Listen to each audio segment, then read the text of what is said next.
Baiklah, Alhamdulillah ya. Majlis merakamkan ucapan ribuan terima kasih kepada kumpulan Mawadah di atas alunan merdu yang cukup menyentuh perasaan ya, Qasidah Burdah Al-Busiri seperti tadi. Dan kita akan sekali lagi akan bersama-sama dengan kumpulan Mawadah ini. Tetapi sebelum itu saya ingin membacakan latar belakang bagaimana tertubuhnya kumpulan Mawadah ini. Dan sebagaimana yang dapat disaksikan seperti tadi, mereka dianggotai oleh seramai lebih kurang 10 orang ya, penggerak utamanya di bawah pimpinan Ustazah Sharifah Aminah binti Said Husin, iaitu isteri kepada Habib Ali Zainal Abidin. Dan kemunculan pertama mereka sebenarnya adalah pada Februari 2016, namun rasmi dengan nama Mawadah ini pada November 2017 ya, tahun lepas. Dan nama Mawadah ini sebagaimana kita semua tahu bermaksud cinta dan juga kasih sayang. Dan sebenarnya nama ini dipilih sendiri oleh Habib Ali Zainal Abidin dengan harapan apabila ada maulid dan qasidah yang dilantunkan ya, akan dapat menumbuhkan cinta dan kasih sayang kita kepada junjungan besar kita Nabi Muhammad SAW. Dan kumpulan Mawadah ini kerap menerima jemputan untuk memimpin majlis maulid ya, burdah dan juga qasidah khususnya muslimat di sekitar Lembah Kelang, termasuk majlis akbar seperti hari ini bersama dengan Ustazah Halimah Al-Idrus, Ustazah Nurhalizah Musa, Ustazah Asli Mansur, Ustazah Iman Sidki dan banyak lagi. Jadi diharapkan lantunan qasidah burdah Al-Busiri seperti tadi dapat memupuk dan menumbuhkan rasa kasih sayang, rasa cinta kita kepada Nabi Muhammad SAW. InsyaAllah.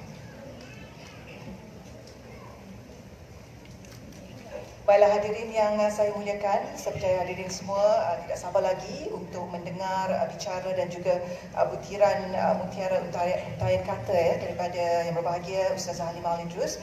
Jadi sebelum itu moleklah jika saya perkenalkan terlebih dahulu biar biodata ringkas mengenai Ustazah Halimah. Ustazah Halimah Al-Idrus dilahirkan di Indramayu, Jawa Barat, Indonesia. Beliau pernah mendapat pendidikan di beberapa pesantren di Indonesia sebelum melanjutkan pengajian di Darul Zahra di Tarim, Yaman ya. Dan kini beliau giat dan aktif berdakwah di Indonesia, Singapura dan juga Malaysia. Dan beliau turut meluaskan ceramahnya di Mesir, Australia, Uzbekistan dan juga Oman.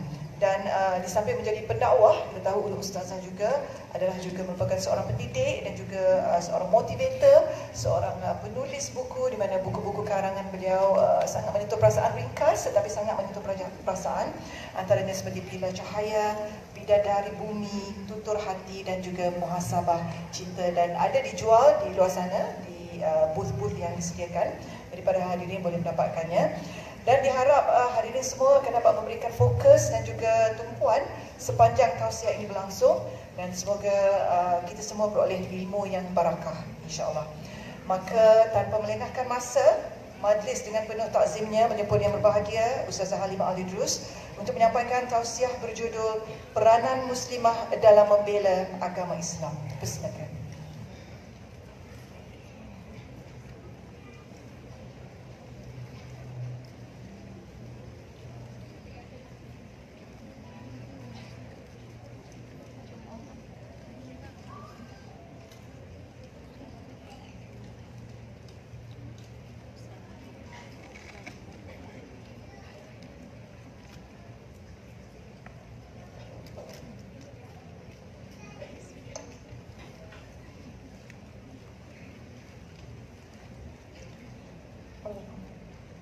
Assalamualaikum warahmatullahi wabarakatuh.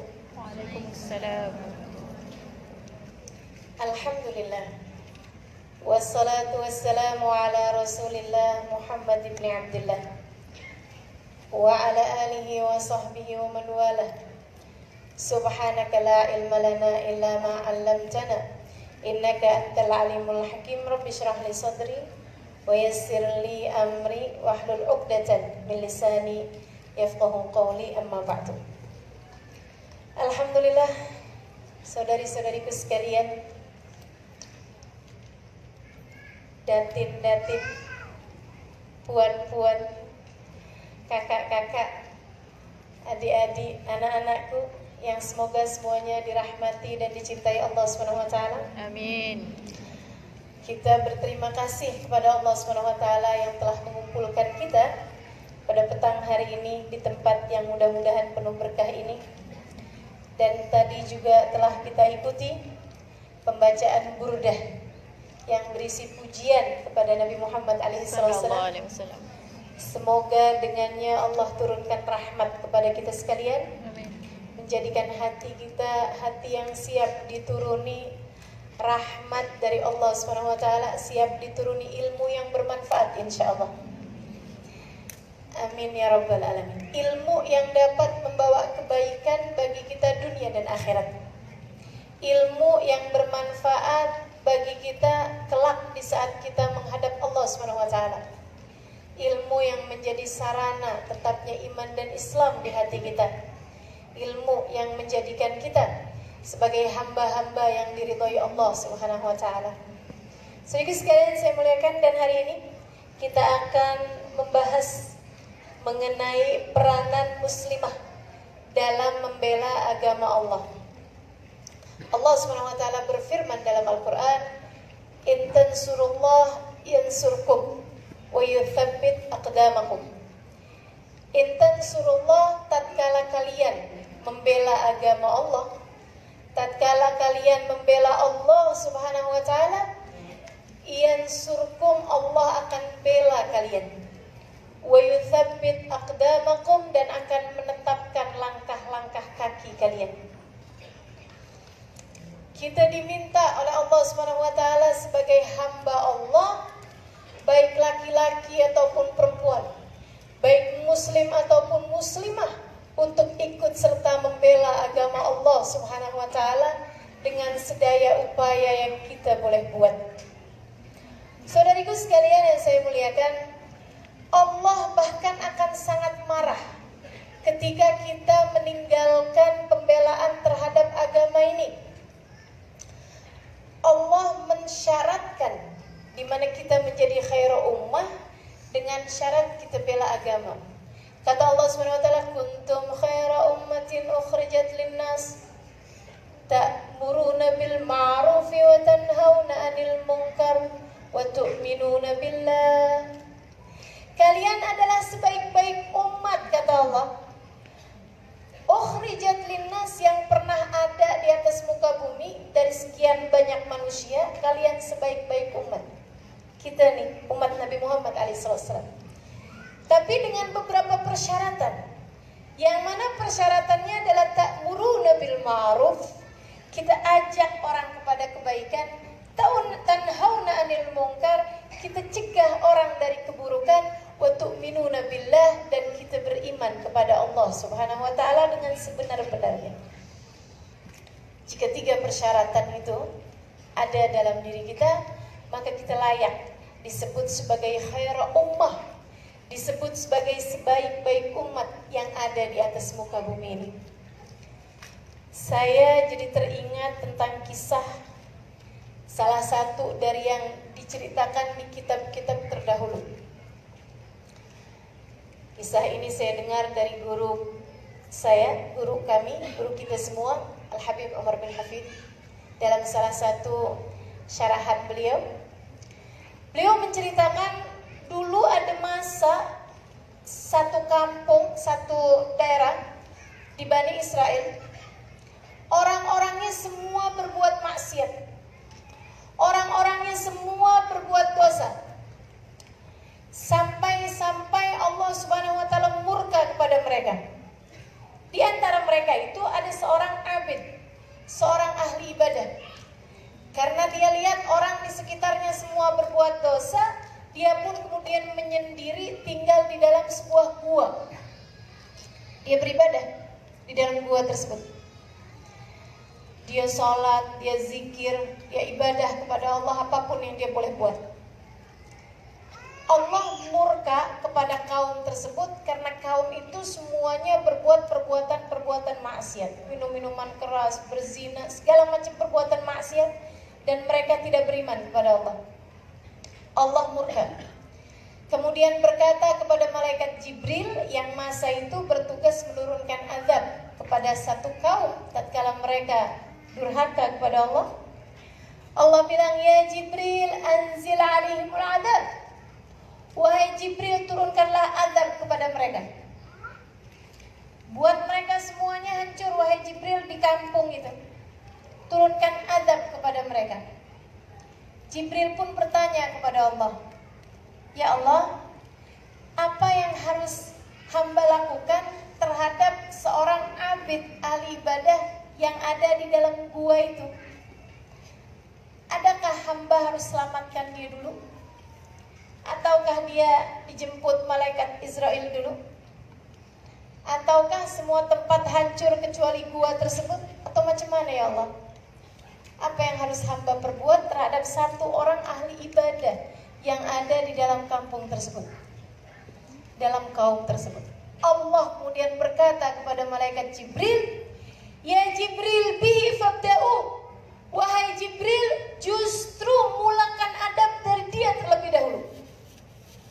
Turunkan adab kepada dia yang lebih dahulu. Kenapa begitu ya Allah? Terperanjat malaikat Jibril mendengarnya. Jawab Allah SWT, karena dia tak bergerak hatinya sedikit pun melihat kemaksiatan ada di sekitarnya kepadaku merajalela. Karena dia tak ada keinginan sama sekali untuk membuat hamba-hambaku ini kembali kepadaku. Karena dia hanya ingin masuk surga, selamat dari neraka sendirian saja. Dia berpikir biarin semuanya masuk neraka, jadinya surganya luas buat saya. Dia kira surga macam Kuala Lumpur atau Selangor. Sehingga sekalian saya muliakan, bihi fabda'u, kata Allah, justru mulakan dari dia terlebih dahulu. Innahu ma yatasha'ar sya'ruhu qat. Tidak bergerak satu bulunya sama sekali melihat kemaksiatan dia kepadaku merajalela di hadapannya.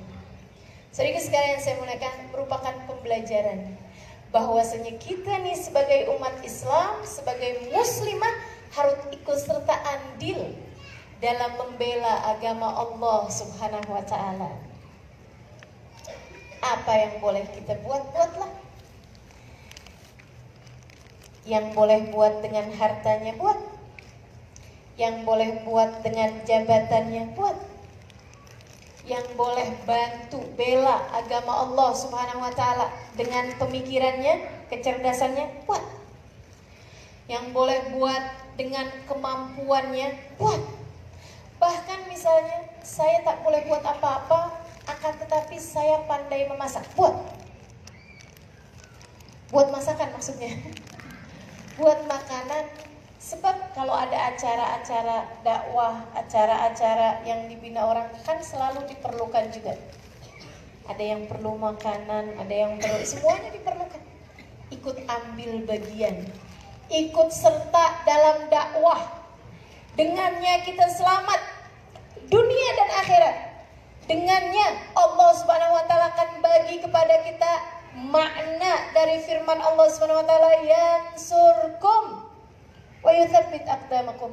Allah akan bela kamu, kata Allah. Allah akan bela kita. Macam mana belaan dari Allah Subhanahu wa taala? Masya Allah. Allah ketika sudah bela seseorang, saudara sekalian saya muliakan, Allah akan tinggikan derajat dengan ketinggian yang tak terbayang sebelumnya. Kabarnya ayahnya Imam Asy-Syafi'i bukan seorang ulama. Beliau hanyalah laki-laki biasa-biasa sahaja. Akan tetapi, saudara sekalian, dia sangat mencintai ulama dan sangat ambil bagian dalam dakwah seboleh yang ia buat. Setiap kali ada majelis, ayahnya Imam Syafi'i akan berada di belakang, di dapur. Dia akan buat kopi. Dia akan buat apa yang boleh ia buat. Dia akan rapikan barang-barang gurunya. Dia akan tuang-tuang kopi di majelis tersebut. Dan selalu berdoa, ya Allah, Aku bukanlah seorang ulama, akan tetapi aku cinta kepada mereka. Aku akan bela mereka ya Allah. Aku akan lakukan apapun yang aku dapat lakukan untuk mereka. Ya Allah, jadikanlah anakku akan menjadi seorang ulama. Anakku atau cucuku jadikan seorang ulama. Saudara sekalian, doa keberkahan, makna dari yansurkum yang Allah Subhanahu wa taala sebutkan berlaku pada beliau. Allah Subhanahu wa taala jadikan anaknya kibarul ulama, salah satu dari ulama terbesar sepanjang zaman. Anaknya menjadi seorang yang bermanfaat ilmunya sampai di masa sekarang. Maka jangan pernah remehkan pembelaanmu terhadap agama Allah Subhanahu wa taala. Apapun yang dapat kamu lakukan, lakukanlah saudariku sekalian saya muliakan. Hingga tegak syiar agama Allah Subhanahu wa taala kepada diri kita, kepada keluarga kita, kepada lingkungan kita, kepada bangsa kita, hingga kepada seluruh dunia insyaallah. Ikut ambil bagian dalam pembelaan terhadap agama Allah Subhanahu wa ta'ala. Saudaraku sekalian saya muliakan, macam mana kita mau bela agama ini? Apa yang boleh kita lakukan? Tidak semuanya bisa ikut ambil bagian dalam dakwah sebagai seorang pengajar misalnya. Tidak semua juga boleh ambil bagian dalam urusan harta misalnya. Bahkan sekedar hadir pun misalnya kita boleh buat insyaallah. Tapi apakah hanya dengan jalan itu? Bukan. Membela agama Allah jauh lebih luas daripada itu. Bela agama Allah sampai agama Allah tegak. Kepada siapa? Pada diri kita terlebih dahulu. Kemudian kepada keluarga kita. Kemudian kepada lingkungan di sekitar kita. Kemudian kepada yang lebih luas lagi, bangsa kita atau bahkan seluruh dunia kita. Saudariku sekalian saya muliakan, ikut ambil bagian tertegakkannya Islam dalam diri kita. Karenanya agar tidak termasuk di antara kelompok orang-orang yang tidak ikut ambil bagian, yang tidak peduli kepada urusan pembelaan agama, ada beberapa hal yang harus kita lakukan. Yang pertama, belalah agama Allah Subhanahu wa taala pada dirimu dengan cara yang nomor satu ini, perbaikilah niat. Niatkanlah apapun yang kau lakukan untuk Allah Subhanahu wa taala. Niatkan apapun yang kita punya, persembahkan buat Allah Subhanahu wa taala. Saudariku sekalian saya muliakan, niatkan hidupmu untuk Allah. Dengar cerita Allah dalam Al-Quran tentang Hannah, istri dari Nabiullah Imran alaihi salam, yang terdapat dalam surat ketiga dari Al-Quran, Fatihah, Al-Baqarah, Al-Imran. Al-Imran artinya keluarganya Pak Imran, keluarga Imran. Arti keluarga di situ adalah istri dan anaknya. Allah ceritakan bagaimana istrinya Imran. Apa yang Allah ceritakan sampai disebut sebagai nama sebuah surat, saudara sekalian. Sebegitu tingginya nilai perempuan ini, sampai-sampai walaupun dia tidak termasuk dari umat Nabi Muhammad, karena Nabi Imran adalah nabi yang hidup di zamannya sebelum Nabi Musa, sesaat sebelum Nabi Musa alaihissalam. Sehingga sekalian saya bilang, tapi Allah menjadikan Al-Imran, istrinya Imran, sebagai nama sebuah surat, dan Allah ceritakan kisahnya. Karena Allah ingin kita belajar darinya. Belajar masalah apa? Belajar masalah niat. Idh qalat imra'atu Imran, a'udzu billahi minasyaitonir rajim. Idh qalat imra'atu Imran, Idh qalat imra'atu Imran, tatkala istrinya Imran berkata,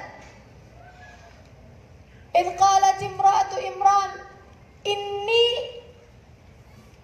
aku jadikan, inni ja'altu ma fi batni muharraran fataqabbal minni innaka antas sami'ud du'a. Ketika istri Imran merasa ada sesuatu dalam kandungannya, ia menikah dengan Imran, lama tak punya anak. Sampai kemudian setahun, 2, 3, 4, 5 tahun, ia merasa ada sesuatu di dalam perutnya. Sesudah beberapa saat tak juga dapat menstruasi, ia kemudian berkata, ya Allah, aku jadikan apa yang ada dalam kandunganku ini muharraran, persembahanku untukmu, terimalah ia di sisimu ya Allah. Idh qalat imra'atu Imran, Rabbi inni nadhartu laka ma fi batni muharraran fataqabbal minni. Ya Allah, aku niatkan apa yang ada dalam kandunganku ini persembahanku untukmu, terimalah ia dariku ya Allah. Dia tak berkata macam yang biasa disampaikan oleh perempuan hamil pada umumnya, ya Allah, jadikan anak saya nih lahir comel, lahir matanya biru. Padahal emak bapak tak ada yang matanya biru. Kalau lahir matanya biru kan dicurigai anak siapa nih. Masya Allah. Ya Allah, lahirkan dia dalam keadaan selamat ya Allah. Aku ingin memiliki seorang anak. Aku ingin memiliki seorang anak yang dapat membahagiakan hatiku, yang dapat menyenangkan hatiku.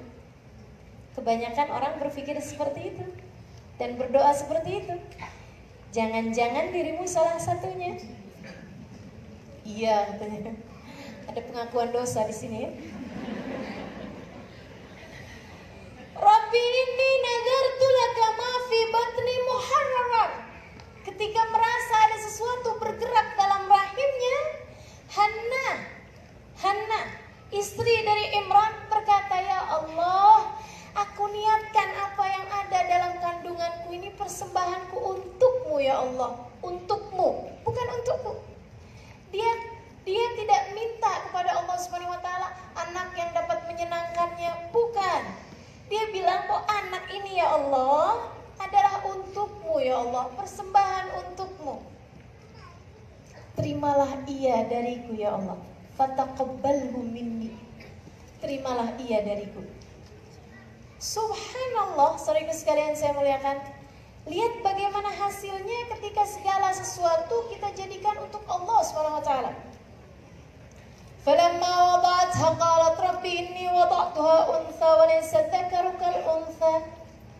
Wa inni sammaytuha Maryam wa inni u'idhuha bika wa dhurriyyataha minasyaitonir rajim. Allah kemudian menjadikan dia pun melahirkan anak perempuan. Tak seperti bayangannya. Dia bayangkan persembahan untuk Allah adalah anak laki-laki yang ada dalam bayangannya. Anak laki-lakinya akan dia didik, akan dia besarkan dengan baik, kelak ia menjadi penjaga Baitul Maqdis, Masjidil Aqsa. Tapi ternyata lahir anak perempuan. Anak perempuan tak mungkin jaga masjid. Karena ada masanya dia datang bulan. Kan begitu ya? Walaysa dzakaru kal untha, anak perempuan tak sama dengan anak laki-laki. Namun bukan berarti anak perempuan tidak bisa menjadi mulia seperti laki-laki. Justru kisah ini menceritakan kepada kita bahwasanya di mata Allah laki-laki dan perempuan tak ada bezanya. Dia nazarkan apa yang ada dalam kandungannya persembahan untuk Allah Subhanahu wa taala. Dan Allah suka terhadap hal tersebut. Allah pastilah pilihkan yang terbaik baginya, bukan? Lahirlah anak perempuan. Inni samaituha Maryam. Kata perempuan tersebut. Hannah bilang, aku bagi nama dia dengan nama Maryam. Wa inni u'iduha bika wa dzurriyyataha minasyaitonir rajim. Ya Allah, asal lahir aja dia lihat perempuan. Wah, tak seperti bayangan saya. Laki-laki perempuan tak sama dengan laki-laki. Tapi engkau akan memberi yang terbaik ya Allah. Aku beri nama ia dengan nama Maryam. Rupanya sudah komunikasi dengan suaminya. Kalau anak perempuan diberi nama apa, kalau anak laki-laki diberi nama apa. Jadi dia pun kemudian tahu bahwa anaknya ini akan mereka beri nama Maryam. Wa inni u'iduha bika wa dzurriyyataha minasyaitonir rajim. Ya Allah, mohon lindungkan anak ini dan keturunan ke bawahnya dari godaan setan yang terkutuk. Dan dia mengatakan, wa inni u'iduha bika wa dzurriyyataha minasyaitonir rajim. Aku lindungkan dia ya Allah kepadamu. Kenapa dia tak bilang nah semoga Allah melindungkanmu? Dia mengatakannya bukan seperti itu. Ya Allah lindungi dia. Karena bagi dia Allah lebih dekat daripada dia terhadap anaknya. Karenanya dia ke Allahnya dengan dhamir mukhatab, dengan kata ganti kedua, sementara kepada anaknya dengan kata ganti ketiga. Wa inni u'iduha bika wa dzurriyyataha minasyaitonir rajim. Aku lindungkan anak ini dan keturunannya ya Allah kepadamu dari godaan setan yang terkutuk. Saudara sekalian saya muliakan, apa yang Allah bagikan kepada seorang anak yang dari sejak berada di kandungan ibunya sudah berniat mempersembahkan anak ini untuk Allah, dan ketika lahirnya dilindungkan, dimohonkan perlindungan kepada Allah, kehadiran hati yang terus-terusan bersama Allah, apa hasilnya kemudian? Fataqabbalaha rabbuha biqabulin hasanin wa ambataha nabatan hasanan wa kaffalaha Zakaria. Kullama dakhala 'alaiha Zakaria al-mihrab wajada 'indaha rizqa. Qala ya Maryam anna laki hadha? Qalat huwa min 'indillah.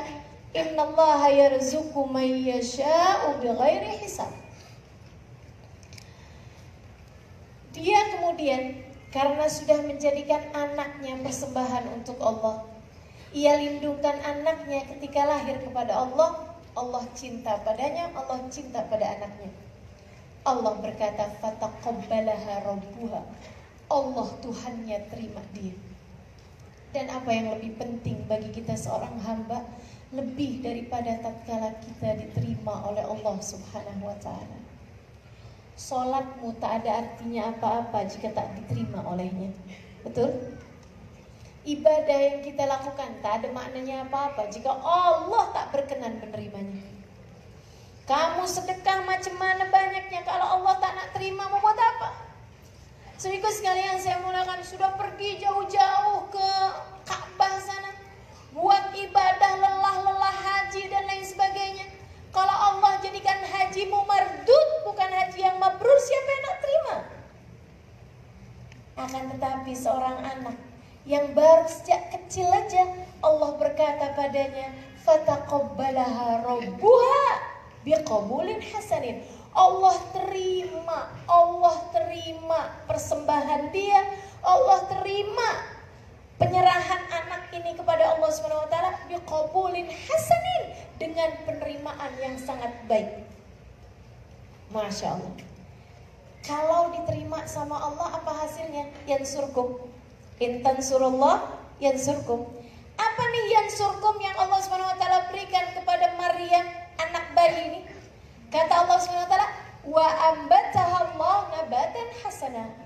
Allah kemudian tumbuhkan dalam hati anak ini benih-benih kebaikan.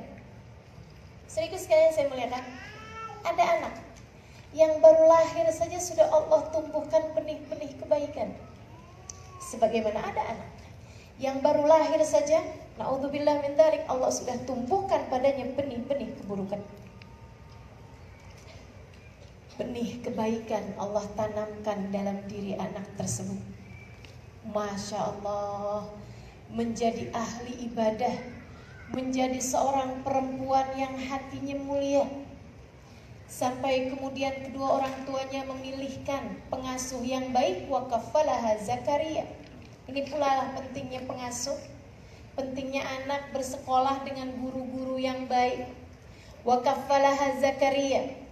Zakaria kemudian memelihara dia. Zakaria kemudian menjadi pengasuhnya. Oleh Nabi Zakaria, Sayyidah Maryam ditaruh di tempat yang tinggi, dibuatkan rumah pohon.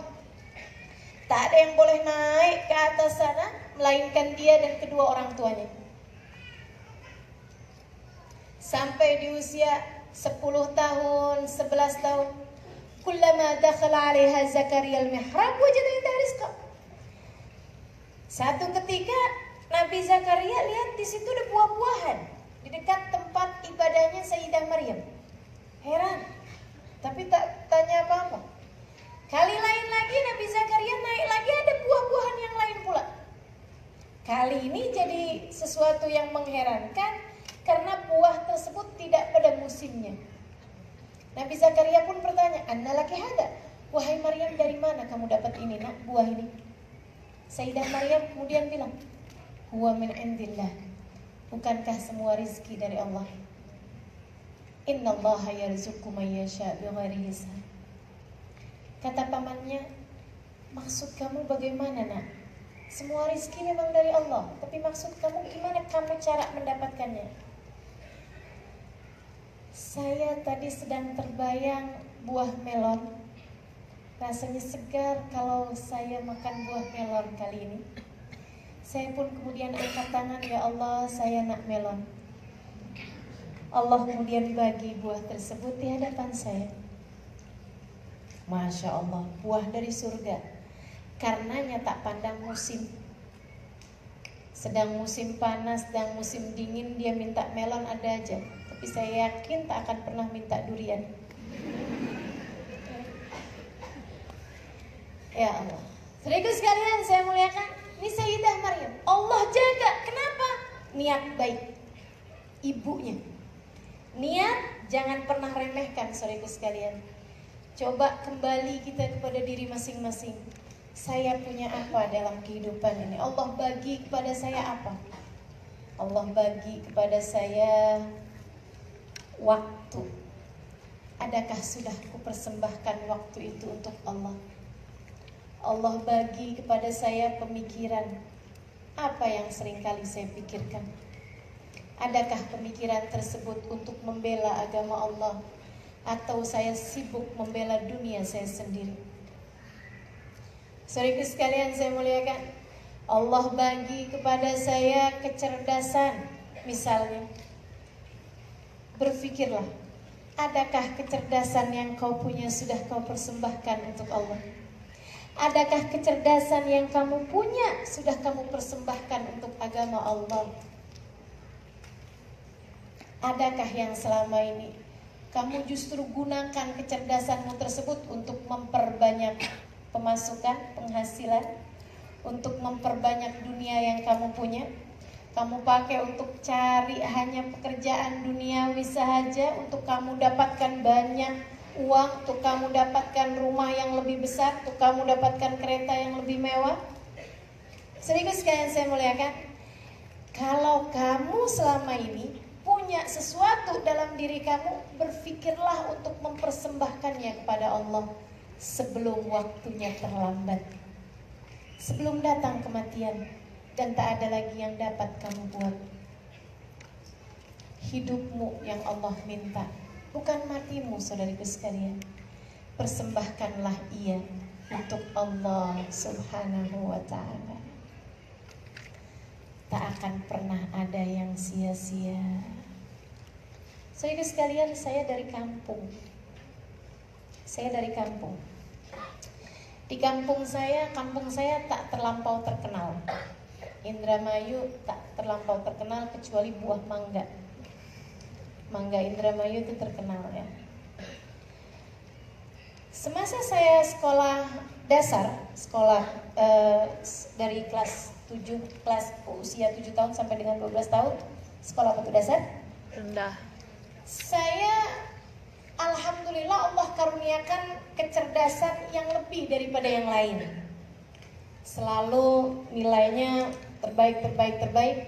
Dan saya tak perlu waktu banyak untuk menghafal atau tak perlu waktu banyak untuk memahami sesuatu.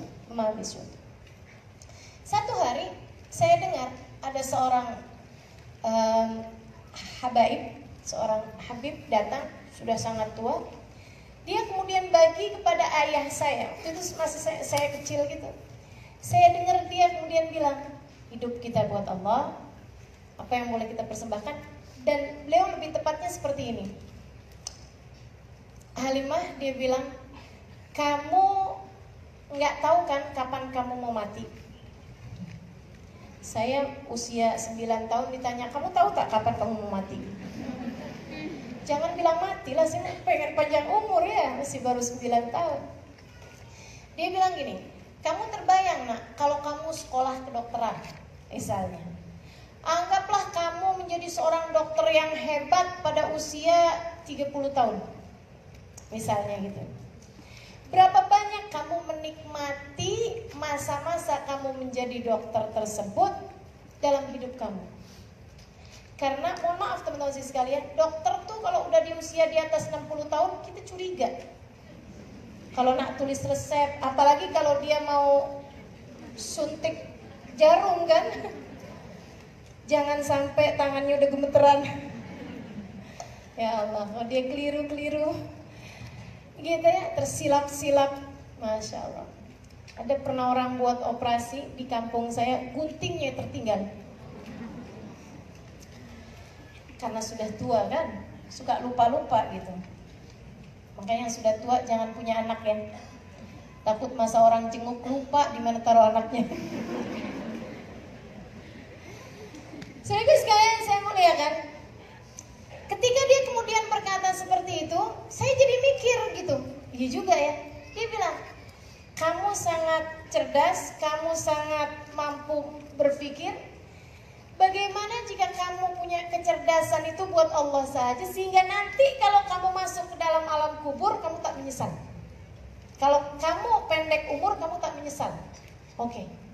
Saya pun kemudian memutuskan untuk saya nak belajar di pondok pesantren. Sampai-sampai saya memutuskan untuk belajar pondok pesantren, kepala sekolah datang ke rumah kami karena tak setuju. Masa saya kecil, anak yang belajar di pondok pesantren pilihannya dua, anak yang degil sangat atau anak yang bodoh sangat. Dan saya tak dua-duanya.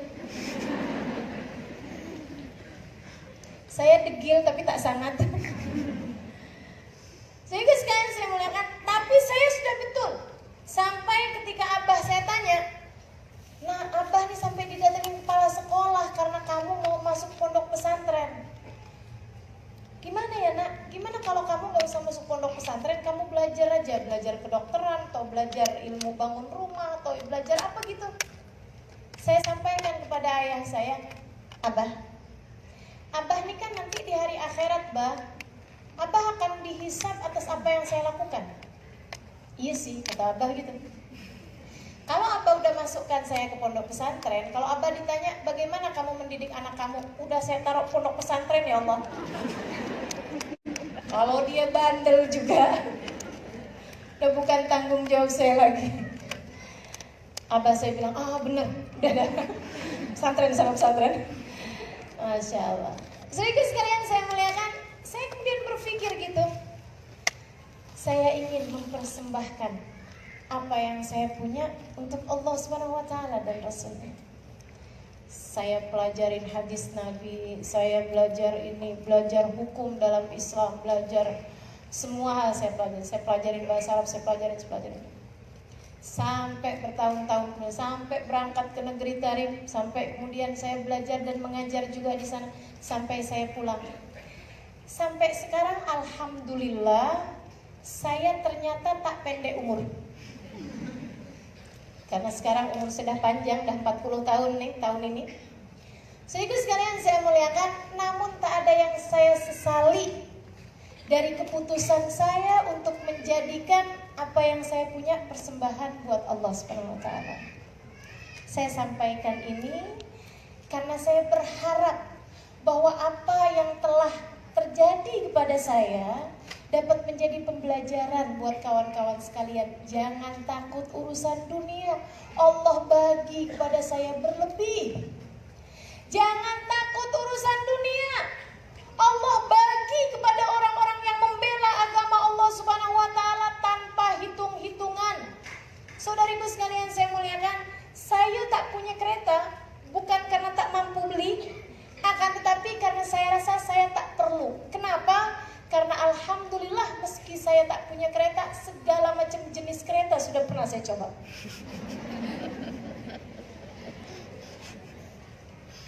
Walaupun saya punya kereta di Jakarta sekalipun misalnya, saya kalau ke Malaysia tak akan bawa kereta saya. Kan begitu? Masya Allah, saya pun di sini pakai kereta ini, pakai kereta itu. Allah manjakan luar biasa dunia saya. Masya Allah. Saudaraku sekalian, jangan pernah takut mempersembahkan sesuatu untuk Allah Subhanahu wa taala. Yang punya harta, guna hartamu untuk jalan dakwah ini. Yang punya pemikiran, guna pemikiranmu untuk jalan dakwah ini. Yang boleh tulis, silahkan tulis. Saudaraku sekalian saya muliakan, saya tulis buku Bidadari Bumi, Pilar Cahaya, Muhasabah Cinta, Tutur Hati, semua saya tulis. Saudaraku sekalian saya muliakan, alhamdulillah berapa banyak hati-hati yang terketuk ketika membacanya. Berapa banyak jadi sebab hidayah bagi orang lain. Dengannya saya berharap akan nanti di hari akhirat saya bawa ini sebagai bekalan saya. Tiap hari saya pergi mengajar, datang sana, datang sini. Tiap hari saya bercerita tentang Nabi Muhammad, tentang orang-orang soleh. Apa tujuan saya? Nanti kalau ada sesuatu terjadi kepada saya di hari akhirat, rasanya tak mungkin Nabi Muhammad membiarkan saya. Tak mungkin orang-orang soleh-solehah yang pernah saya ceritakan di atas muka bumi ini membiarkan saya. Karena akan ada banyak saksi-saksinya. Kalau sampai Nabi Muhammad bagi syafaat kepada banyak orang, dibiarkannya Halimah Ali terus berada dalam api neraka, bukankah akan ada banyak orang yang bersuara, "Ya Rasulullah, dari dia saya tahu cerita tentangmu, wahai Rasul. Akankah kau biarkan dia berada dalam api neraka Allah?" Memperbanyak saksi di atas muka bumi ini. Urusan dunia, urusan akhirat akan Allah Subhanahu wa taala mudahkan insya Allah bagimu jika kamu ikut serta membela agama Allah. Kawan-kawanku sekalian, niatkan apa yang kamu punya. Kamu punya suara bagus, buat Allah Subhanahu wa taala dan Rasulnya. Baca Quran dengan merdu, baca sholawat dengan merdu, orang-orang ikut, orang-orang senang baca sholawat. Kamu telah mempersembahkan suaramu buat Allah Subhanahu wa taala dan Rasul. Kamu punya kemampuan apapun, pakai itu untuk jalan Allah Subhanahu wa taala. Bela agama Allah, Allah janji, yansurkum, kalian akan dibela oleh Allah Subhanahu wa taala. 1. Benahilah niatmu. Jadikan apa yang kamu punya persembahan untuk Allah Subhanahu wa taala. Cara itulah kita membela agama Allah. Hidupmu bahkan, waktumu bahkan persembahkan buat Allah Subhanahu wa taala. Ada masa kita tak boleh nak pergi majlis, tak ada majlis misalnya, duduk buat Allah. Apa? Baca Quran. Fahami makna-maknanya Al-Quran. Duduk berzikir, sebut nama Allah Subhanahu wa taala.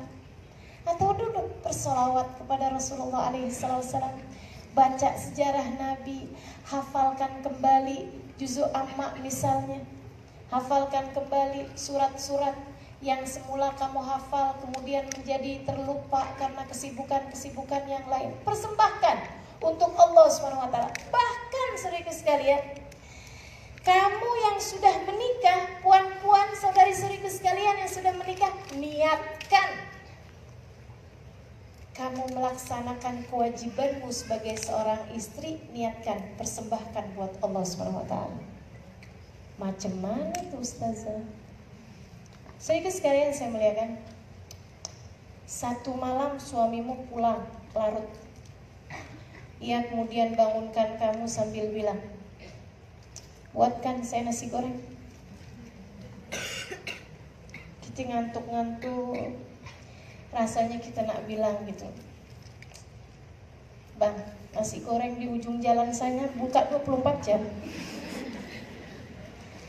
Tapi kita pun ingat kata Nabi Muhammad SAW, istri yang solehah yang taat tatkala diperintah. Kan begitu?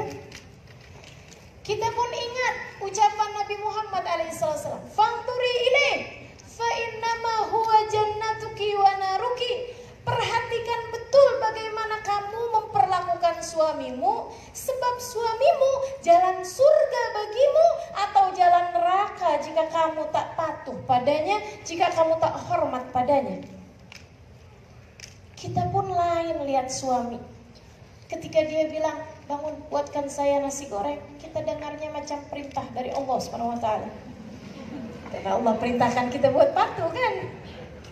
Kita rasanya macam dengar sabda Nabi Muhammad, dia jalan surgamu.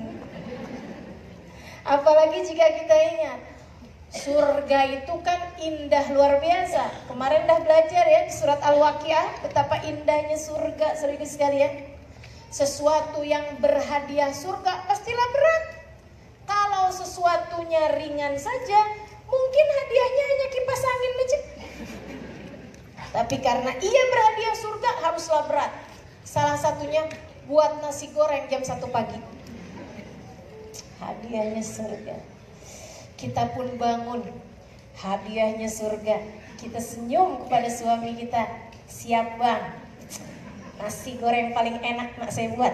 Nah kan, kita pun kemudian mulakan goreng nasi goreng itu dengan penuh cinta. Kita suguhkan kepadanya sebagai persembahan kita untuk Allah, untuk surga kita, untuk Nabi Muhammad.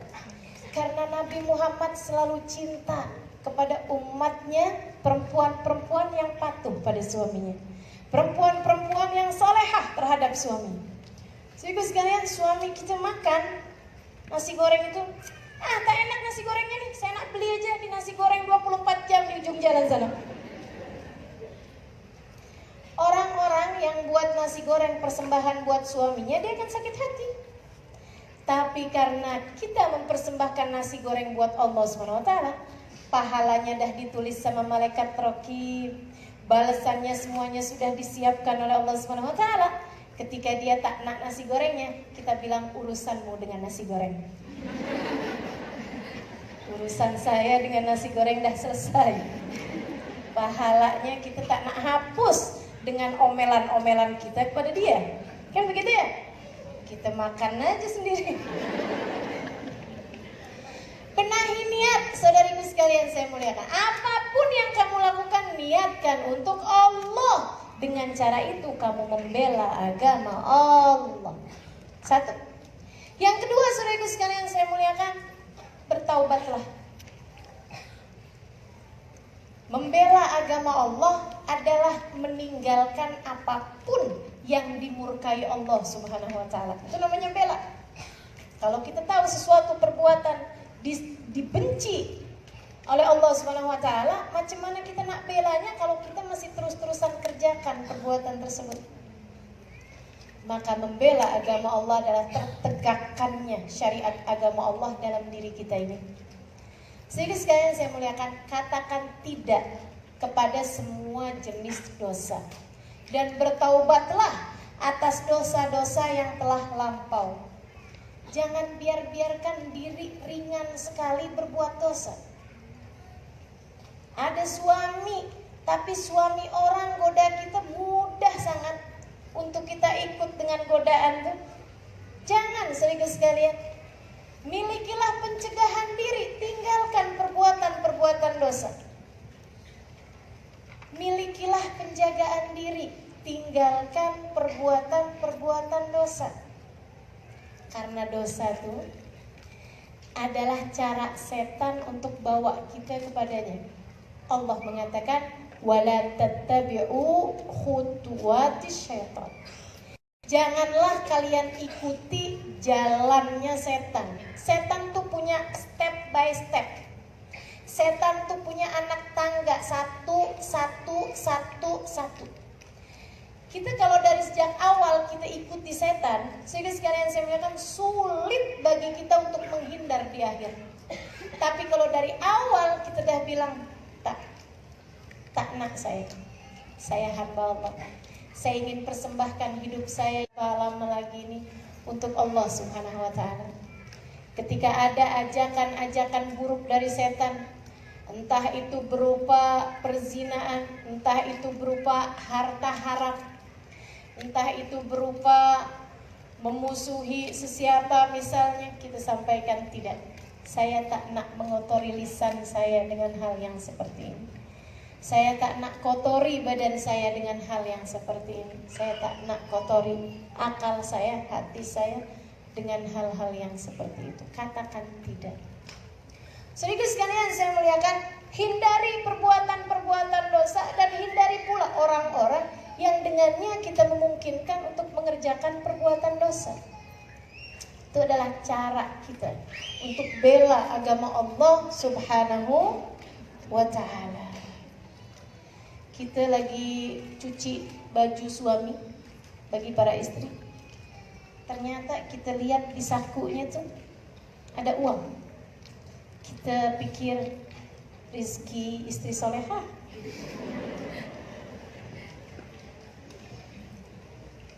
Tak nak bilang sama suami. Ternyata suami tanya, ya Allah. Kita pun kemudian memilih bohong. Karena kita terbayang-bayang nak beli dengan uang itu tudung yang baru. Saudara sekalian yang saya muliakan, jangan tergoda dengan bisikan setan. Setan itu kalau ngajak orang berbuat dosa, tak bisa kita lepas kalau kita ikuti. Kita pun bohong misalnya gitu ya. Kamu lihat tak uang saya di saku? Kita bilang tak lihat. Mungkin kamu lupa, kita tuduh pula dia. Siapa yang cuci baju itu? Bukan saya. Tapi si fulan. Kita tuduh pula dia. Ya Allah, saudaraku sekalian yang saya muliakan, ada begitu banyak perbuatan-perbuatan dosa yang kemudian terjadi kalau kita memutuskan untuk berbuat perbuatan dosa pada kali pertama.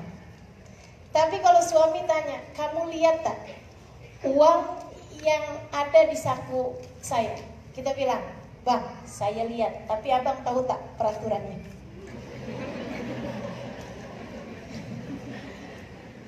Peraturan apa itu? Barang yang sudah ada di tangan tak boleh dikembalikan. Ya Allah. Sedikit sekalian saya muliakan. Nah, dengan cara-cara yang baik, insya Allah kita bisa dapat apa yang kita inginkan tanpa harus berbuat perbuatan dosa. Jangan mudah terbawa apa yang dimasukkan setan dalam pikiran kita. Tolak. Tiap kali setan bilang ajakin kita kepada perbuatan maksiat, tolak itu. Insya Allah kalau kita buat itu, kita telah tolong agama Allah Subhanahu wa ta'ala. Saudara sekalian saya muliakan. Yang ketiga, macam mana kita nak buat nih? Saudara sekalian, lakukanlah perubahan. Kalau kamu membela agama Allah Subhanahu wa ta'ala, berubahlah. Berubah macam mana? Berubah menjadi hamba Allah Subhanahu wa ta'ala yang taat. Apanya yang harus dirubah? Silahkan berkaca masing-masing. Apa dari syariat agama Allah yang selama ini belum dengan baik kita lakukan? Apa di antara pelanggaran-pelanggaran dosa-dosa yang masih kerap kita lakukan? Kita lihat, oh, saya ini ternyata tak pandai jaga lisan. Saya mudah marah. Saya mudah tersinggung, saya mudah terbawa emosi. Latihan, saudariku sekalian, berubahlah. Kita tak punya waktu lama lagi untuk memperbaiki diri.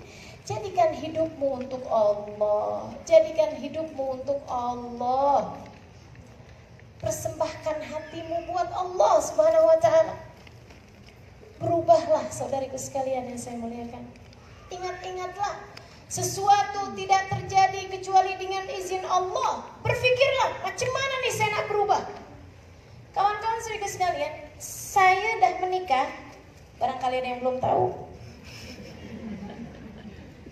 Udah tua pun ya. Saya dah menikah cukup lama ya, 17 tahun. Awal-awal saya menikah, saya 17 tahun dah menikah, belum ada anak.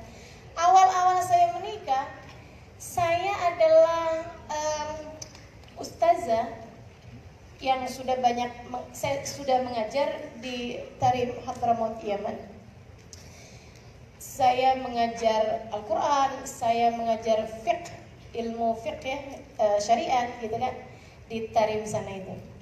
Saya dapat suami sama sekali tak pernah belajar di pondok pesantren, walaupun pesantren kilat sekalipun. Untuk pesantren kilat daurah, ya, tak pernah dihadir, tak pernah tahu pondok pesantren. Jadi dalam rumah tangga tuh macam yang satu di barat, yang satu di timur. Pertama kali saya baca Quran, agak keras gitu. Dia lagi tiduran di tempat tidur. Dia turun dari tidurnya, di tempat tidurnya tuh cepet-cepet gitu.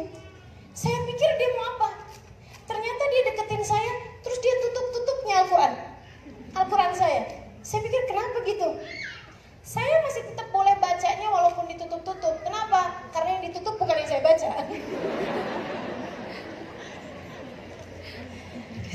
Tutup Al-Quran saya bisa baca.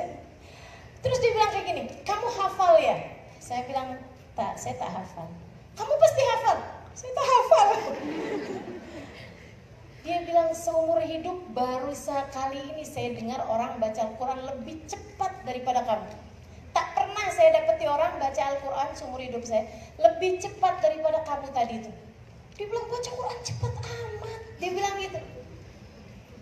Ya sudah lancar ya. Sudah baca Quran dari sejak kecil kan. Dan di pondok pesantren itu kan kami selalu baca Quran gitu.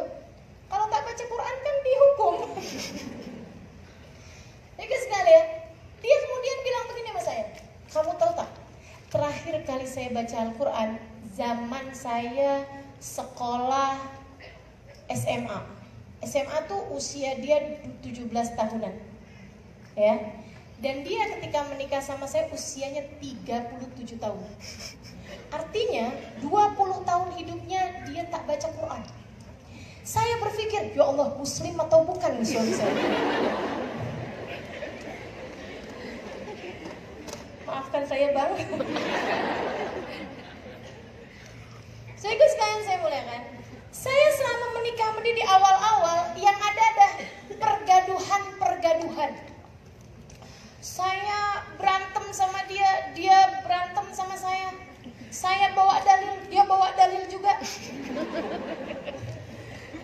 Ya Allah, saya bilang kalau sholat jangan guna celana panjang. Kalau kamu nak guna celana panjang, guna juga sarung. Dia bilang, zaman Nabi tak ada celana panjang. Ya Allah, susah sangat nak bilangkan dia tuh susah sangat. Sampai saya merasa, saya boleh jadi ustazah di mana-mana, tapi tak akan dapat jadi ustazah kepada suami saya sendiri. Sehingga sekalian saya muliakan, ada banyak hal dari kemarahan saya ataupun kemarahan dia dalam rumah tangga, terutama di awal-awal menikah. Saya kemudian tiap kali berantem, tiap kali begaduh, nih ya, yang gak enak saya, karena setiap kali dia begaduh, dia kemudian keluar dari rumah. Dia bilang, udah, saya mau tenangkan diri, saya nak keluar dari rumah. Gitu kan, habis begaduh nih, dia keluar dari rumah. Saya kemudian tak lama dijemput orang nak bagi syarahan. Saya buka kitab hadis yang harus saya syarahkan. Bunyinya, apabila ada seorang perempuan yang tidur di waktu malam, ayyuma imra'atin batat wa zawjuha 'alaiha sahid la'anathal malaikah hatta tusbih. Kalau ada seorang perempuan tidur malam dalam keadaan suaminya marah kepada dia, tersebut dilaknat malaikat sampai dengan pagi. Ya Allah, macam mana nih? Teman-teman sih sekalian saya muliakan, saya kemudian tak boleh nih rumah tangga macam ini. Saya belajar, saya berubah. Macam mana berubahnya? Gimana caranya biar suami saya kalau lagi marah, dia diem marah. Maksudnya dia tak semakin marah. Saya pikir oke. Saya kemarin-kemarin kalau dia marah saya jawab. Saya bawakan dalil. Iya nasib punya istri ustazah. Saya bawakan ayat Quran, saya bawakan hadis, saya bawakan pendapatnya imam-imam. Dari Imam Syafi'i sampai Imam Ahmad bin Hanbal. Sehingga sekarang saya muliakan, dia pun semakin tambah marah kan. Ya Allah, saya dah niat nanti kalau suami saya marah lagi, saya tak nak jawab. Jadi sekalian, satu hari dia marah lagi, saya diem aja. Suami saya bilang gini, kenapa kamu diem? Salah juga ya. Saya bilang saya diem karena saya takut kalau saya jawab kamu semakin marah. Tapi walaupun kamu itu diem, muka kamu semuanya menunjukkan. Ya Allah. Sampai kemudian saya pikir salah nih caranya nih. Saya kemudian mikir lagi gimana ya caranya ya. Saya ingat semua kemarahan kami. Ya Allah, betapa bodohnya saya. Ternyata suami saya itu marah untuk hal-hal yang memang seharusnya saya perbaiki. Untuk hal-hal yang memang saya ada salahnya juga di situ, walaupun dia juga ada salah. Tetap ya. Kamu ngalah kan. Jadi saya kemudian pikir gitu. Oh, Masya Allah ya Allah, maafkan hambamu yang dhaif ini ya Allah. Baru mengerti, rupanya setiap kali suami saya marah itu adalah pesan-pesan yang kau ingin sampaikan kepadaku agar aku menjadi lebih baik. Saya paham sekarang. Alhamdulillah disampaikan oleh orang yang saya sayangi dan dia menyayangi saya. Bukan oleh orang yang saya benci ataupun dia benci saya. Jadi ketika kemudian dia marah, Alimah, kamu kenapa begini? Saya liatin dia, makasih ya. Iya, ya ampun. Saya salah, maafin saya. Makasih ya. Ya udah. Saya baru mau mendengar firman-firman Allah. Ternyata dia malah ya udah. Masya Allah, Masya Allah. Sehingga sekalian saya muliakan, berubahlah. Ada banyak hal yang kita perlu rubah dalam hidup kita. Kebiasaan marahmu, kebiasaan mudah tersinggungmu, suudzonmu kepada orang lain, menganggap dirimu begitu berharga dan lain sebagainya. Belajarlah, terus berubahlah. Solatmu, rubahlah pada yang lebih baik. Semua apapun. Seribu sekalian saya muliakan, rubah ini nih salah satu dari caramu membela agama Allah Subhanahu wa taala. Memberdirikan agama Allah dalam dirimu. Mulailah perubahan dari yang kesalahan-kesalahan, kebiasaan-kebiasaan buruk. Dan tentu saja rubah itu ya tak harus seluruh isi dunia kau rubah. Tak perlu pula semua orang sekampung berusaha kamu rubah. Kalau kamu nak berubah dan perubahan tersebut menjadi berarti, satu, berubahlah dari perkara kecil. Dua, berubahlah dari sejak sekarang, jangan tunda waktu. Dan yang ketiga, mulailah dari dirimu sendiri. Tiga itu. Mulai dari yang kecil, mulai sejak sekarang, dan mulai dari diri sendiri. Tenang, saudariku sekalian, kalau kamu melakukan perubahan pada dirimu sendiri, lama-kelamaan yang ada di sekelilingmu akan ikut berubah bersama denganmu. Kita tuh kalau buat perubahan, itu macam menggerakkan alat buat bikin kue itu apa namanya? Mixer, ya. Itu kan kita gerakan tuh mixer di tengah-tengah aja. Nanti yang di sekitarnya berubah. Nanti yang di sekitarnya ikut bergerak. Kalau kamu terus saja, nanti samping-sampingnya akan berubah, samping-sampingnya akan bergerak, samping-samping terus. Semuanya tuh ya, telur akan masuk, tepung akan masuk. Semuanya akan ikut masuk dan akan bergerak semuanya, meskipun kamu hanya menggerakkan mixer itu di tengah-tengahnya saja. Demikian pula dengan saat kamu berubah, nanti kamu akan perhatikan anak-anakmu mulai akan berubah, suamimu mulai akan berubah. Jangan pernah berpikir, Ustazah macam mana saya tak berubah kalau suami tak berubah. Tak akan ada waktunya selesai, saudara sekalian. Suaminya juga begitu. Kamu berharap saya menjadi seperti Nabi Muhammad, kamu tak seperti Khadijah. Terus saja. Tak akan ada waktu-waktunya untuk berubah. Berubahlah dari dirimu sendiri. Nanti Allah akan gerakan yang ada di sekelilingmu akan berubah bersama denganmu. Berdirikan syiar agama Allah di dalam rumahmu. Saya sejak awal nikah sama suami saya sampaikan sama dia, saya cuma punya satu pertanyaan. Dia bilang, apa itu? Saya tak nak sholat dengan sendirian. Saya akan berusaha untuk melaksanakan sholat saya dengan berjamaah. Dia bilang, oke, baik. Dia pun kemudian jadi imam. Dia bilang, kalau boleh perempuan jadi imam kan? Saya bilang, saya tahu, saya akan jadi imam tanpa kamu minta.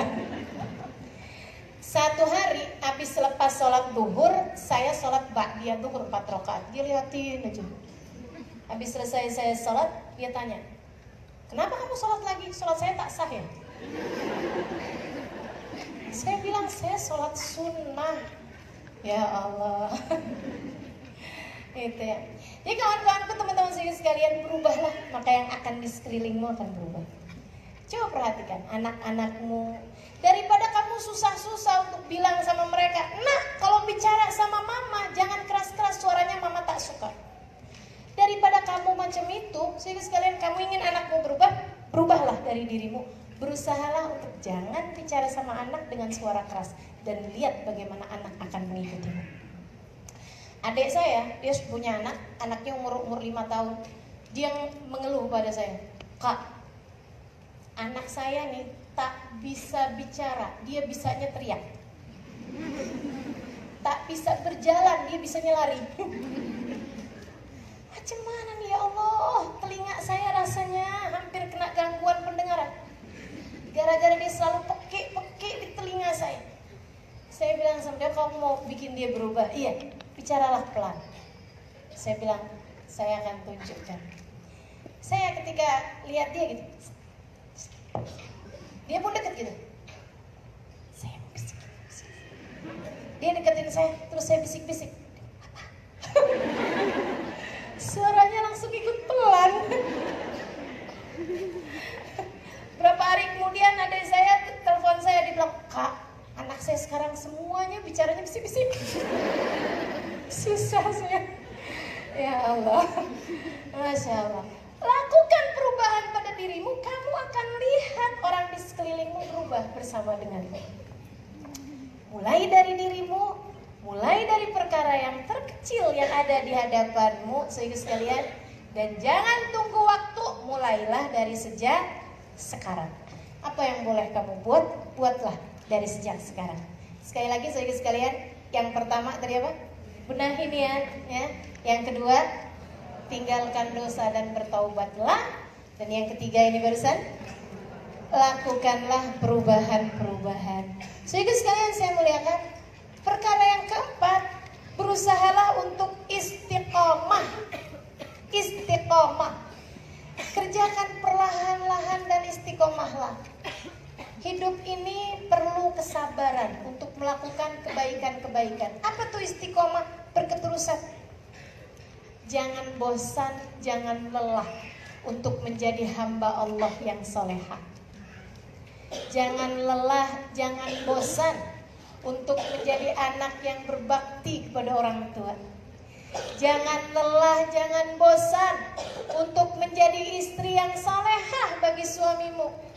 Jangan lelah, jangan bosan untuk menjadi seorang ibu yang baik dalam mendidik anak-anakmu. Jangan lelah, jangan bosan menjadi umat Nabi Muhammad alaihissalam yang dekat dengan beliau alaihissalam. Mendekatlah terus.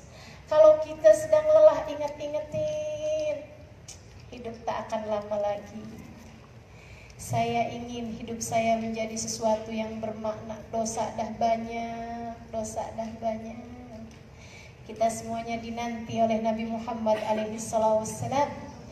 Kita belajar intan surullah yansurkum. Saya nak bela agama Allah SWT agar tegak dalam diri saya, agar tegak dalam keluarga saya. Dengannya insya Allah Allah akan bantu kita.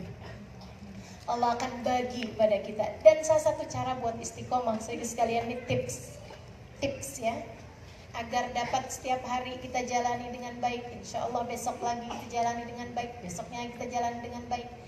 Awali pagi harimu dengan sholat istikharah. Pagi hari itu bersama dengan waktunya duha. Saya tahu nih orang Malaysia pasti akan kerjakan duha juga, karena memang maunya kan rizkinya dimudahkan oleh Allah SWT. Salat duha itu salat rizki ya, salat yang mudah mendatangkan rizki. Selepas salat duha kita salat 2 rakaat, usolli sunnatal istikharah, rakaatain lillahi ta'ala. Saya niat salat mohon petunjuk kepada Allah 2 rakaat karena Allah Ta'ala. Artinya macam itu, tapi jangan dibaca dalam bahasa kita ya. Sholli sunnatal istikharah. Selepas salat angkatlah tanganmu, bilang pada Allah, ya Allah, ada 1 hari lagi yang kau hadiahkan untuk hambamu ini, untuk hamba jalani. Ya Allah, kami tak mengerti, aku tak mengerti bagaimana menjalaninya kecuali dengan bimbinganmu ya Allah. Tolong bimbing hambamu ini ya Allah, agar dapat melakukan kebaikan, agar dapat mengajak kebaikan, agar mudah diajak kepada kebaikan. Ya Allah, jauhkan hambamu dari keburukan, jauhkan hamba dari mengajak kepada keburukan, jauhkan hamba dari diajak kepada keburukan. Ya Allah, bimbinglah lisan sehingga dapat berkata dengan baik dan benar. Bimbing mata, bimbing telinga, bimbing tangan, kaki, seluruh anggota tubuh kami ya Allah, agar dapat melakukan apapun yang kau inginkan, bukan sekedar apa yang kami inginkan. Minta bimbingan sama Allah, minta bimbingan sama Allah. Saudara sekalian, mudahkan urusan hambamu ya Allah. Gitu. Kemudian jalani hari-hari, insya Allah Allah akan selalu membimbing kita. Besoknya lagi kita kerjakan macam itu lagi terus sampai datang ajal menjemput kita. Mudah-mudahan kita dimatikan dalam keadaan istiqomah. Amin ya rabbal alamin. Saudara sekalian saya muliakan, dan yang terakhir dari cara kita membela agama Allah SWT yang terakhirnya adalah selalulah berdoa. Dekat dengan doa hidup kita. Saudara sekalian, kita serahkan urusan kita semuanya kepada Allah. Jangan jauh-jauh dari doa. Doa tidak pernah hanya sekedar. Doa adalah semua yang kau perlukan. Jangan pernah anggap doa sebagai penghias saja. Jangan pernah jadikan doa hanya sekedar sesuatu yang kecil aja. Doa adalah hal besar, sebab engkau meminta kepada pencipta alam jagat raya. Dan jangan hanya minta urusan dunia, mintalah pula urusan akhirat. Dan jangan minta hanya untukmu, mintalah untuk semua umat Islam. Allahumma gfirli wal muslimin, Allahumma hfadli wal muslimin, Allahumma farrij anni wal muslimin, Allahumma sallim wa sallim, Allahumma sallimni wa sallim man fi hayatihi salahul Islam wal muslimin. Kita minta kepada Allah SWT. Ketika kita mohon ampunan, mintakan kepada banyak orang. Jangan hanya minta urusan dunia, dan jangan hanya minta untuk dirimu sendiri. Dengan cara itu kita turut serta ikut membantu syiar agama Allah SWT, terberdirinya agama Allah SWT di dalam kehidupan kita ini. Insyaallah mudah-mudahan dengan cara itu kita telah menjadi hamba-hamba Allah yang menolong agama Allah SWT, sehingga kita telah ambil peran dalam membela agama Allah Subhanahu wa taala hingga agama Allah tegak bagi diri kita, bagi keluarga kita, bagi orang-orang di sekeliling kita, bagi masyarakat di lingkungan kita, bagi negara kita, bagi seluruh muslimin di atas muslimat muslimin yang ada di atas muka bumi ini. Rabbana zalamna anfusana wa illam taghfir lana wa tarhamna lanakunanna minal khasirin. Rabbana atina fid dunya hasanah wa fil akhirati hasanah wa qina adzabannar. Dawahum fiha subhanakallahumma wa tahiyyatuhum fiha salam. Akhiru da'wana anil hamdulillahi rabbil alamin wa ila hadratin nabi al-fatihah.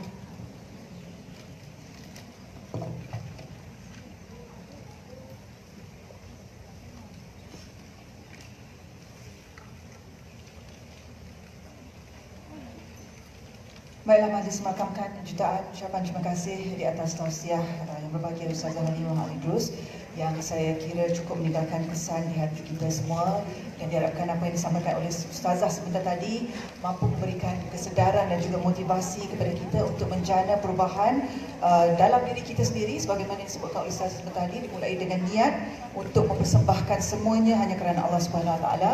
Yang kedua, kita pilih jalan taubat, iaitu tak ingin lagi melakukan dosa-dosa yang lampau. Dan yang ketiga, kita pilih untuk menjadi hamba Allah yang taat.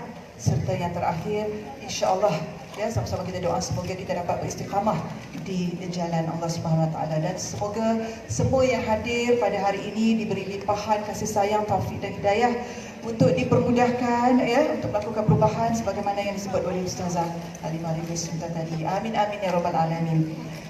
Baiklah, saya ada beberapa pengumuman untuk diberitahu kepada muslimat sekalian sebelum kita teruskan dengan acara yang selanjutnya.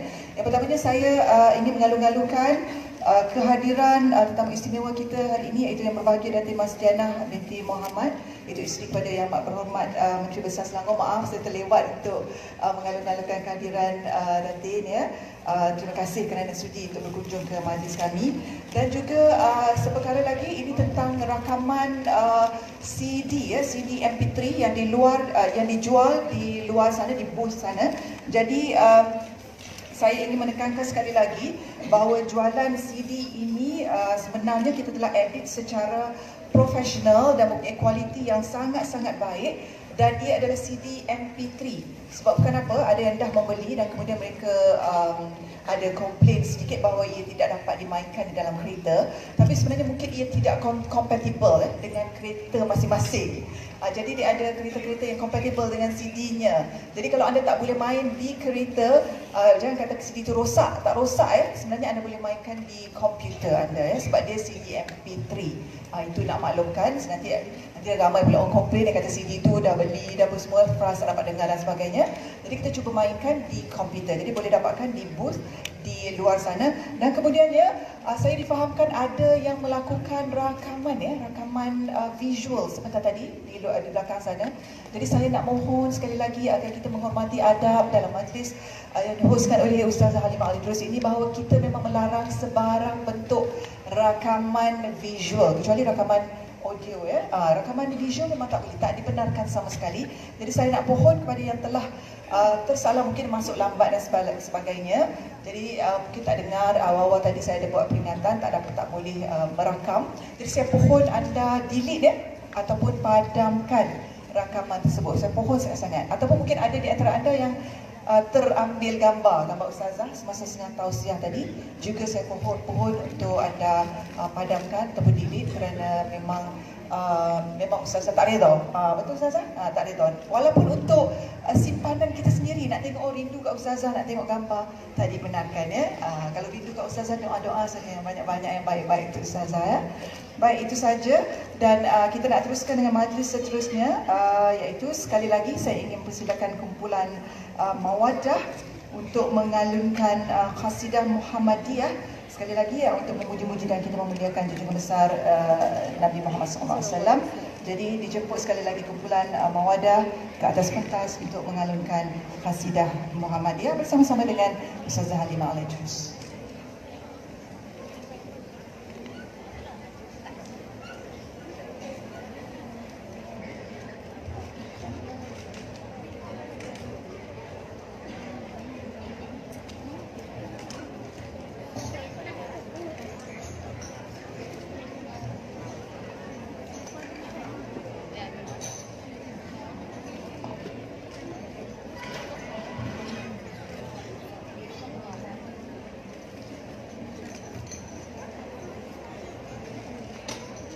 اللهم صل وسلم على سيدنا محمد وعلى آل سيدنا محمد صلى الله عليه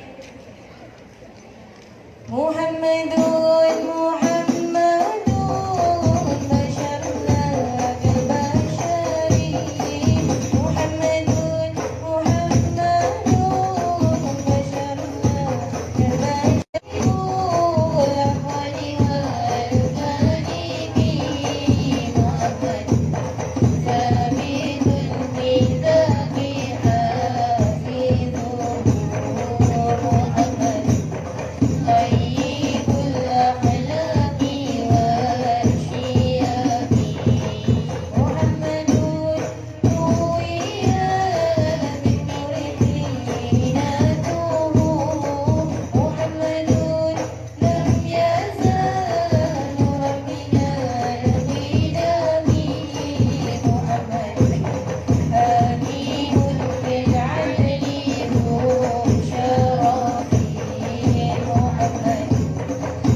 Baiklah, demikian tadi alunan Khasidah Muhammadiyah yang begitu merdu dan mendayu serta diharap dapat menambah kasih sayang dan kecintaan kita kepada Nabi Muhammad SAW. Dan dengan berakhirnya Khasidah Muhammadiyah ini, maka program kita juga sudah sampai ke penghujungnya. Dan sebagai mengakhiri pertemuan dalam majlis yang penuh barakah ini, marilah kita sama-sama mengaminkan doa penutup yang akan dibacakan oleh Ustazah Halimah Al-Idrus.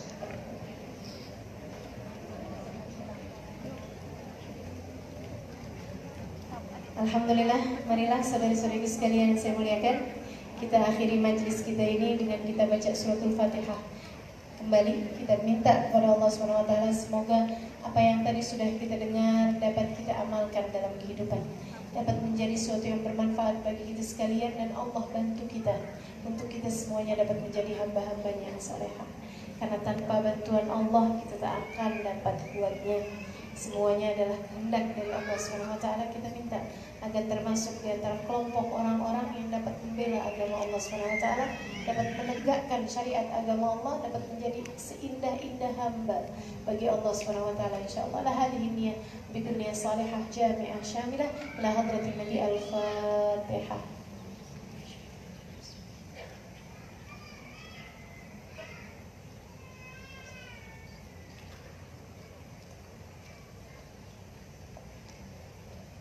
Ya Allah, dengan keberkahan suratul Fatihah yang telah kami baca tadi, pandanglah kami semua yang hadir di tempat ini dengan pandangan kasih sayang-Mu.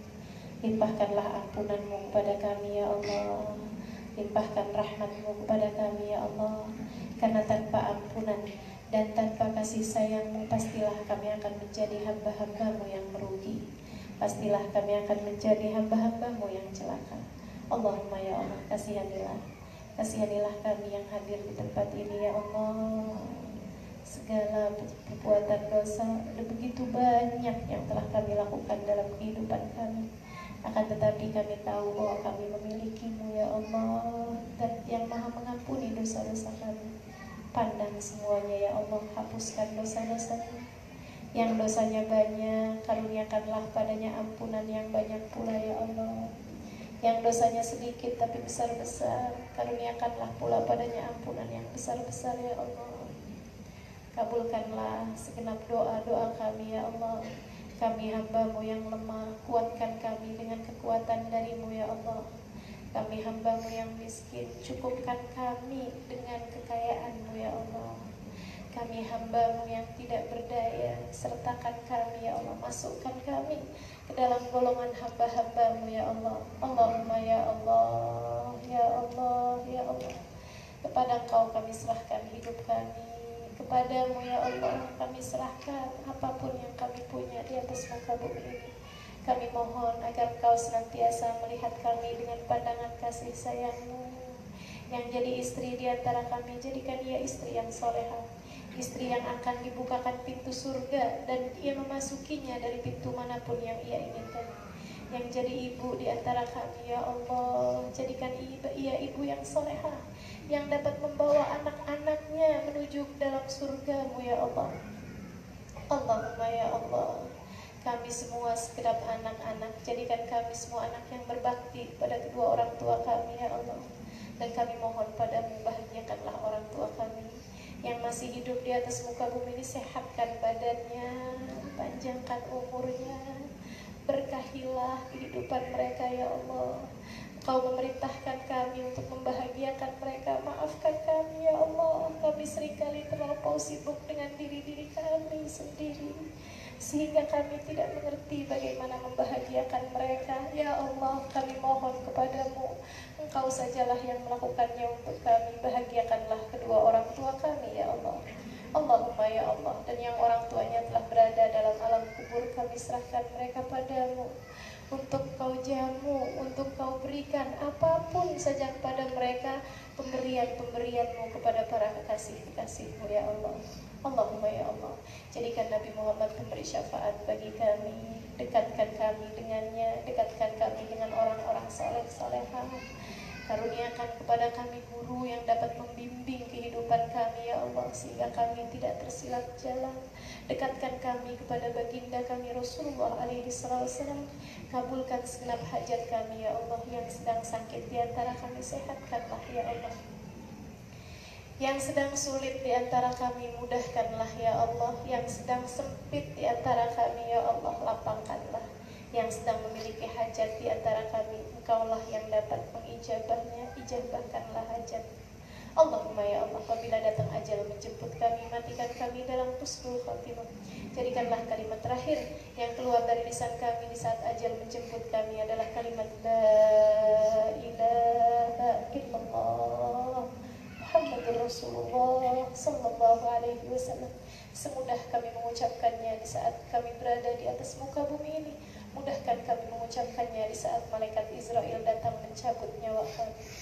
Allahumma ya Allah, berkahilah semua yang hadir di majelis ini, berkahilah segenap pengurusinya, berkahilah Puan Nina, berkahilah Datin kami, berkahilah Kak Farah Syamin, berkahilah Kak Aziza, berkahilah tim Hadrah, berkahilah Ustazah Aminah, berkahilah Habib Ali Zainal Abidin, berkahilah semua orang-orang yang membantu dakwah di jalan-Mu ya Allah, berkahilah semua orang-orang yang memberikan banyak kebaikan bagi negeri ini ya Allah. Sallallahu ala sayyidina Muhammadin wa ala alihi wa sahbihi wa sallam, walhamdulillahi rabbil alamin.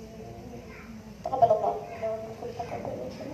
Terima kasih kepada dan bermanfaat. Kurang lebihnya mohon maaf. Assalamualaikum warahmatullahi wabarakatuh. Amin amin ya rabbal alamin. Dan dengan doa penutup oleh Ustazah Halimah Idrus itu, nampaknya majlis kita telah pun berakhir. Semoga majlis kita pada hari ini ya, doanya, qasidah, tausiah yang disampaikan dapat meninggalkan kesan di hati kita untuk menjadikan motivasi kepada diri kita, menjadikan kita sebagai muslimah sejati yang sentiasa membela agama Allah, tak kira apa sekalipun status yang kita pegang. Akhir kata, bagi pihak penganjur Majlis Burdah Az-Zahra ini, saya ingin menyusun 10 jari. Andai terdapat sebarang kekurangan dan kelemahan sepanjang majlis ini berlangsung, yang baik daripada Allah Subhanahu Wa Taala dan segala kelemahan daripada diri saya sendiri, moga kita berjodoh lagi insya-Allah untuk majlis-majlis ilmu seperti ini di masa-masa akan datang. Baiklah, kita tutup dengan tasbih kifarah dan juga surah Al-As. Subhanakallahumma wa bihamdika asyhadu an la ilaha illa anta astaghfiruka wa atubu ilaik.